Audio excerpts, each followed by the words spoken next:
అండి. నేను మీ లక్ష్మీ చౌదరిని. వెల్కమ్ టు మిస్టీ మధురిమలు తెలుగు ఆడియో స్టోరీస్. ఛానల్ని సపోర్ట్ చేస్తున్న అందరికీ థ్యాంక్ యూ సో మచ్. మాది కోరిన ప్రణయం 246తో మీ ముందుకు వచ్చేసాను. కథలోకి వెళ్ళే ముందు వీడియోకి లైక్స్ చేయడం, హైప్ ఇవ్వడం మర్చిపోకండి. ఇక ఆలస్యం చేయకుండా కథలోకి వెళ్ళిపోదాం. వైజయంతి గారు అన్న మాటకి నుదురు మీద బొటన వేలుతో రుద్దుకుంటూ భూమి వైపు చిరుకోపంగా చూస్తాడు దక్ష్. నా వైపు చూస్తున్నారేంటి?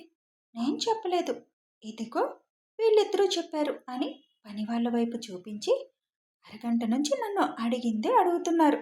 ఇందులో నాదేం తప్పులేదు అని అంటుంది భూమి చిరునవ్వుతో. అంటే మాకెవరికీ తెలియకుండానే ఉండాలి అనుకున్నాడా మీ ఆయన అని అడుగుతారు వైజయంతి గారు. మా తనేదో అడిగింది తినాలని, అందుకే చేశాను. ప్రెగ్నెంట్తో ఉన్నప్పుడు వాళ్ళు అడిగింది చేయాలని మీరేగా చెప్పారు. నా చేతి వంట రుచి చూడాలని ఉందంట, అందుకే చేసి పెట్టాను అంటాడు దక్ష్. మాకు కూడా నీ చేతి వంట రుచి చూపించవచ్చు కదా దక్ష్, స్రవంతి గారు నవ్వుతూ అడుగుతారు. అద్భుతంగా ఉండే మీ వంట ముందు నేనెంత పిన్ని అంటాడు డైనింగ్ టేబుల్ దగ్గర కూర్చుంటూ. నువ్వు చాలా బాగా వండుతావని మా కోడలు చెప్పిందే మరి. మాకు కూడా రుచి చూడాలని ఉంటుంది కదా. అయినా ఏదో రాత్రి వండినట్లు చెబుతున్నావు. చాలాసార్లు వండే వంటగా.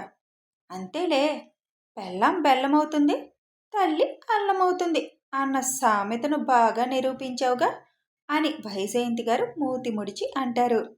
ఆ మాటకి భూమి వైపు చూసి చెప్పాల్సిందంతా చెప్పి ఏమీ తెలియని అమాయకురాల్లా కూర్చున్నావా అని చిరుకోపంగా అడుగుతాడు. తన మీద ఎందుకు కోపం? తననెందుకు అడుగుతున్నావు? భార్య కోసం గరిటి కూడా నా కొడుకు పడతాడని ఈరోజే తెలిసింది. మీరు ఉన్నారు, పెళ్ళై 32 అవుతుంది. ఒక్కరోజన్నా నా కోసం ఏమైనా వండారా? అసలు వంటగదిలోకి వెళ్ళారా? నా కొడుకు చూడండి, తన భార్య కోసం ఎలా వంట చేసి పెట్టాడు అని వైజయంతి గారు అక్కడే ఉన్న మనోహర్ గారిని అడుగుతారు.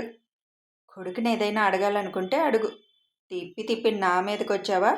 నేను వంట చేస్తే నువ్వు హాస్పిటల్ పాలవుతావు. నాకు నీ హెల్త్ ముఖ్యం. నువ్వు లేకపోతే ఇల్లు లేదు. అనవసరంగా నిన్ను హాస్పిటల్ బెడ్ ఎక్కించడం ఎందుకని నేను ఆలోచిస్తే నువ్వు నన్ను దెప్పుతున్నావా అంటారు మనోహర్ గారు నవ్వుతూ. కావాలనే కదా రాత్రి నువ్వు అడిగింది.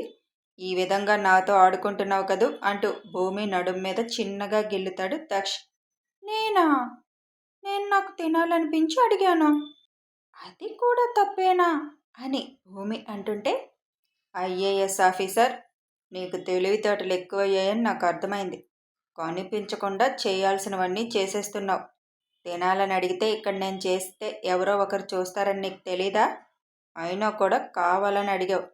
దీనికి పనిష్మెంట్ అయితే ఉంటుంది నీకు అని అంటాడు చిరుకోపంగా.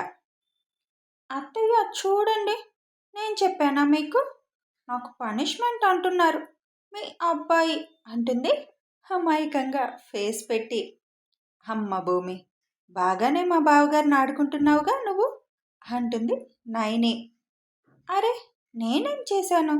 అదే మాట అంటున్నారు అందరూ. ఎంతైనా కలెక్టర్ కదన్నయ్య, మనం కొంచెం జాగ్రత్తగానే ఉండాలి. ఐఏఎస్ ట్రైనింగ్ అంటే మామూలుగా ఉంటుందా అని అంటాడు అద్వైత్. ఇప్పుడు తనని ఎందుకు అంటున్నారు? తనేమీ మాకు చెప్పలేదు. మా కొడుకులు మాకు కూడా తెలియని రహస్యాలు మెయింటైన్ చేస్తున్నారని ఇప్పుడే తెలిసింది. పోనీలే, తల్లి మీద ప్రేమ లేకపోయినా భార్య మీద ప్రేమ ఉంది. భార్య కోసం అంతగా ఆలోచిస్తారు, అది చాలులేండి నాకు అని వైజయంతి గారు డ్రామాటిక్గా అనగానే, ఇంక చాలుమా అని నవ్వుతూ, నీకు సూట్ అవ్వలేదు ఈ మాటలన్నీ అంటాడు దక్ష్. వెంటనే వైజయంతి గారు నవ్వేస్తూ, ఈ అమ్మకి నీ చేతి వంట రుచి చూసే భాగ్యం కలిగించవా మరి అని అడుగుతారు. నా అక్షయ బేబీ వచ్చాక పార్టీ ఇస్తానులే, అప్పుడు నేనే నా చేతులతో మీకు వండి పెడతాను. ఈ టాపిక్ ఇక్కడితో వదిలేయండి అని అంటాడు దక్ష్. అంటే ఇంకా 3 నెలలు ఆగాలా? 3 నెలలు ఎంతసేపు?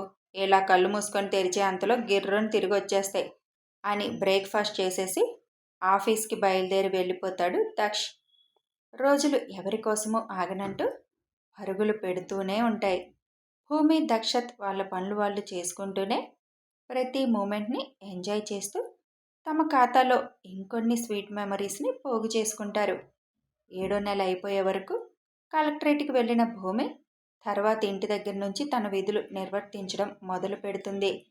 విభాన్ అల్లరితో, ఆద్య కూతురు కేరింతలతో, దక్ష్ ప్రేమ, అందరి కేరింగులతో సమయమే తెలియకుండా అయిపోతుంది భూమికి.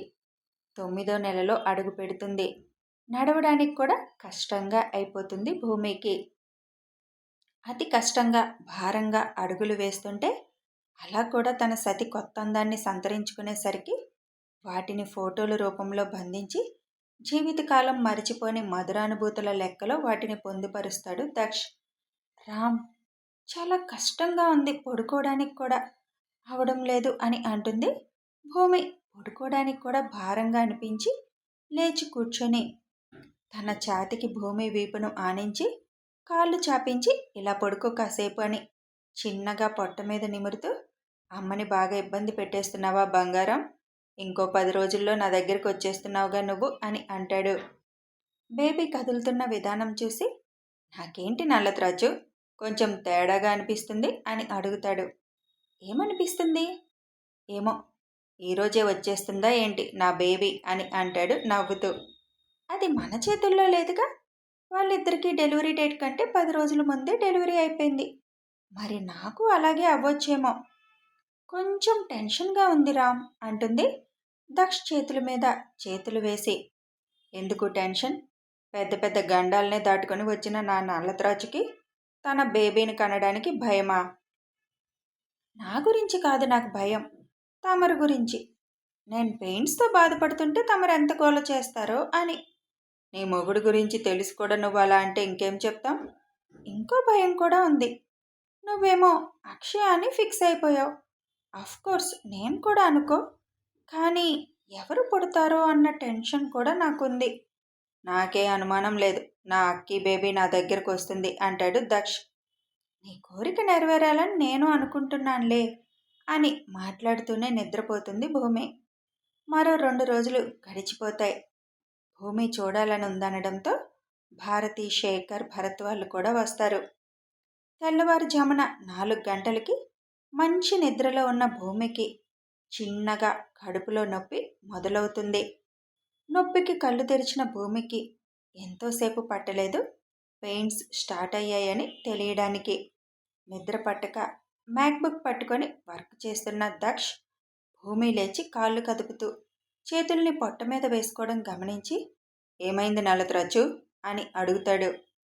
పెయిన్స్ స్టార్ట్ అయినట్టున్నాయి రామ్ అని చిన్నగా అనేసరికి, మరి చెప్పాలి కదా, సైలెంట్గా ఉంటే ఎలా తెలుస్తుంది అని వెంటనే ముందు అద్వైత్కి ఫోన్ చేసి, కారు తీరా మీ వదిన్ని తీసుకొస్తున్నాను అని చెప్పి తల్లికి ఫోన్ చేసి భూమిని తీసుకొని కిందకి వస్తాడు. అప్పటికే మనోహర్ గారు వాళ్ళందరూ రెడీగా ఉండడం, అద్వైత్ కారుతో రెడీగా గుమ్మం ముందు ఉండడంతో భూమిని తీసుకొని అందరూ హాస్పిటల్కి బయలుదేరుతారు. సుప్రజ గారికి కూడా అద్వైత్ ఫోన్ చేసి చెప్పడంతో ఆవిడ హాస్పిటల్కి బయలుదేరుతారు. భూమి హాస్పిటల్కి చేరుకునేసరికి ఆవిడ రెడీగా ఉండడంతో డైరెక్ట్గా లేబర్ రూమ్కి తీసుకొని వెళ్ళిపోతారు తనని. లోపల ఎంత టెన్షన్గా ఉన్నా బయటికి తెలియనివ్వని దక్షత్ సైలెంట్గా కుర్చీలో కూర్చొని తన అక్షయ బేబీ తన చేతుల్లోకి రాబోతుంది అన్న ఆనందంతో ఒక పక్క, ఇంకో పక్క భూమి పడుతున్న బాధకి బాధపడుతూ అమ్మని ఎక్కువ ఇబ్బంది పెట్టకుండా త్వరగా రా బంగారం అని మనసులోనే అనుకుంటూ కూర్చుంటాడు. తెల్లవారుజామున 6:30 అవుతుండగా కేర్మని సౌండ్ వినిపించడంతో అప్పటిదాకా టెన్షన్గా ఉన్న వాళ్ళందరూ సంతోషంగా తలుపు ఎప్పుడు తెరుచుకుంటుందా అని రూమ్ వైపే చూస్తూ ఉంటారు. ఒక 20 నిమిషాల తర్వాత సుప్రజ గారు తెల్లని క్లాత్లో చుట్టిన బేబీని తీసుకొని బయటికి వచ్చి, బాబు పుట్టాడు భూమికి అని చెప్తారు. వాట్, బాబా అని అందరూ దక్ష్ వైపు చూస్తారు. నాకు ముందు నుంచి తెలుసు బాబే అని, కానీ చెప్పలేకపోయాను అని సుప్రజ గారు అంటుంటే అక్షయ కోసం ఎదురు చూస్తున్న దక్ష్ అక్కడి నుంచి లేచి భూమి ఎలా ఉంది అని అడుగుతాడు.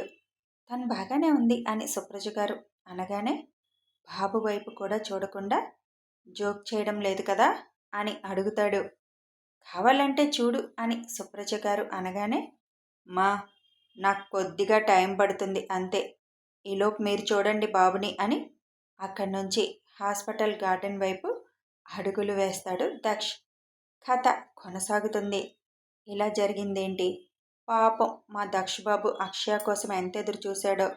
కానీ బాబు వచ్చేసాడు. నా చేతుల్లో ఏమీ లేదండోయ్, నన్ను మాత్రం తిట్టకండి. ఇక ఈ 3 రోజులు చిన్న అప్డేట్సే వస్తాయి. ఎందుకంటే ఇంక 4 అప్డేట్స్లో ఎండింగ్ అయిపోతుంది కదా. నాకు ఒక మ్యాజిక్ నెంబర్ ఉంది. ఆ నెంబర్కి అప్డేట్స్ రావాలి అంటే కొంచెం చిన్నవి ఇస్తాను యార్, అడ్జస్ట్ అయిపోండి. ఇంకో 4 అప్డేట్స్లో ఎండింగ్ అయిపోతుంది. వీడియో నచ్చితే లైక్ చేయండి, షేర్ చేయండి, కామెంట్స్ రూపంలో మీ అభిప్రాయాలు తెలపండి. Thanks for watching.